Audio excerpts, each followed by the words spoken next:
deteriorated after the president made the decision that he did. When you hear people in the administration sort of pushing the idea that it was not, the president did not, in effect, green light Turkey's attack on the Kurds, do you buy that?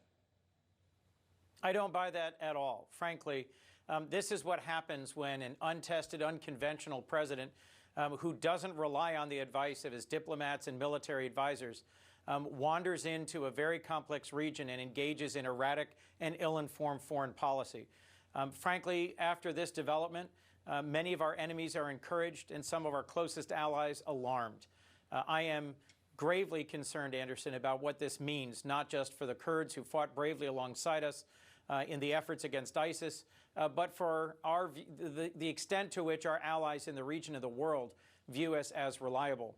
It was about, I think, 6 months ago that President Trump made this same tragically mistaken decision, and as a result, his Secretary of Defense, decorated former four-star Marine Corps General Jim Mattis, resigned in protest. So he had ample notice that if he made any move to withdraw our troops from northern Syria, that it would undermine our alliances, that it would encourage Erdogan, and that it might very well result in chaos. We've seen that unfold faster than anyone might have expected.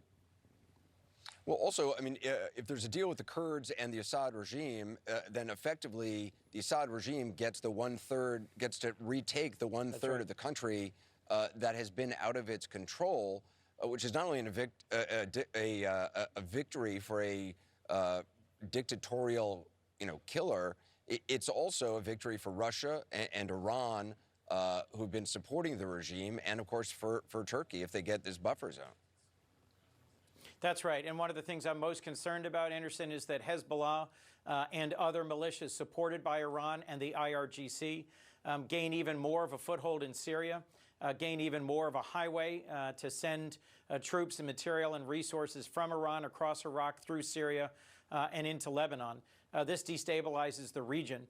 The winners here, frankly, as you put it, Vladimir Putin of Russia, Bashar al-Assad, the murderer of of Damascus, the dictator of Syria who has massacred huge numbers of his own civilians, and Iran. So on balance, this is a tragic day for the United States.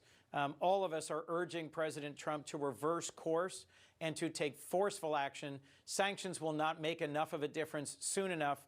The only thing that will make a difference here is for President Trump to reverse himself on this tragic and ill-informed decision.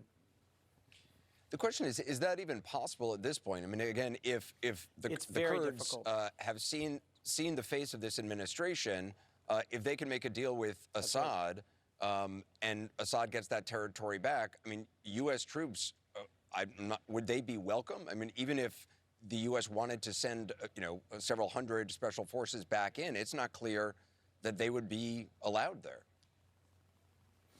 In talking with some contacts, some friends who serve in our armed forces, I heard that, throughout what has been a long and difficult campaign, where 10,000 Kurdish fighters died in the work against ISIS, it was often a struggle to make sure that they trusted American troops who fought alongside them, that we wouldn't withdraw, that we wouldn't abandon them, given how hard Erdogan and Turkey have pressed for the United States to abandon the YPG and our other allies in the region who fought so hard alongside us.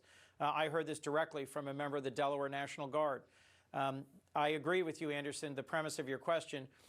Trump may very well have shattered any hope of our regaining their trust and of regaining this critical foothold in the region.